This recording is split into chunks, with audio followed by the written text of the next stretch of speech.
If you don't know anything about the situation in Afghanistan today, you're wondering, why is it so bad for Afghan women? What led to this? You need to know the history. So I'm going to give you a brief rundown of the history of Afghanistan and what led it to this point. Keep in mind, this is a summary, so I'm not going to be able to cover every single event in Afghan history. Afghanistan actually started off as an ancient Buddhist civilization. They had these large statues called the Bamiyan Buddhas, which were statues carved in 6th century AD of Buddha, which was actually recently destroyed by the Taliban in 2001.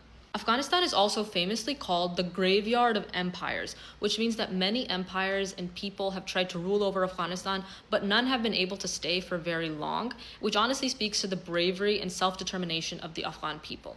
Afghanistan also has a very geographical strategic position. It's placed in the heart of Asia, in Central Asia, so it's a pathway from the Middle East to South Asia. It was famously on the Silk Road. It's a very strategic position for empires to want to take over. Afghanistan has been ruled by a lot of different ancient empires, from the Persians to the Mongols, Turks, even Alexander the Great.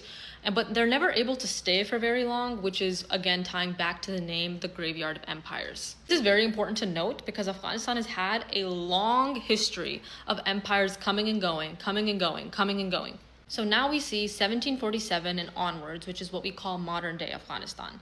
In 1747, a democratic council elected Ahmad Shah Durrani to be the ruler of Afghanistan. I want to note that Afghanistan has had systems of democracy long before the United States did. This is 1747, and Afghanistan uses a system called the Loya Jirga.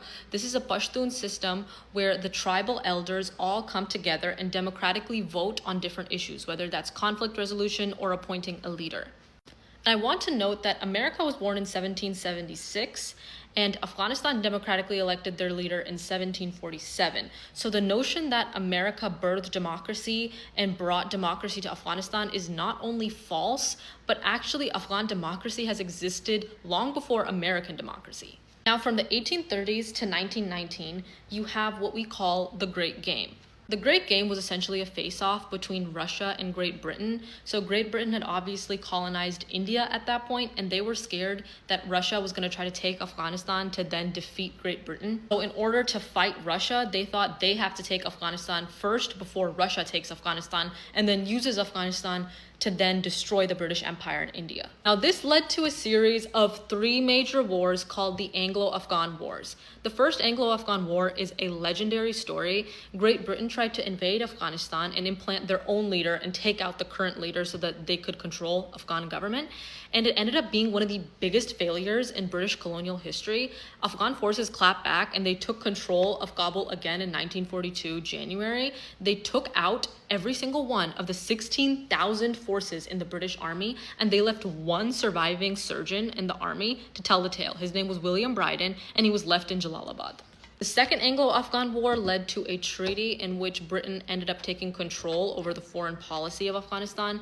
And then the Third Anglo-Afghan War was when the Afghans fought back again and then took control over everything again, which led to the nomination of King Amanullah Khan. Basically, King Amanullah Khan and King Zahir Shah were the 2 kings of Afghanistan that served between 1919 and 1973. And during this time, King Amanullah Khan actually abolished the burqa. He let women go to school. He built schools. He promoted women's education. They were building infrastructure from the ground up. And King Zahir Shah ended up ruling from 1933 to 1973, established a new parliament. It was a blend of old Loya Jirga traditions and current modern traditions. They had started developing Afghanistan again. Many historians cite this era as being one of the most stable and developmental eras for Afghanistan.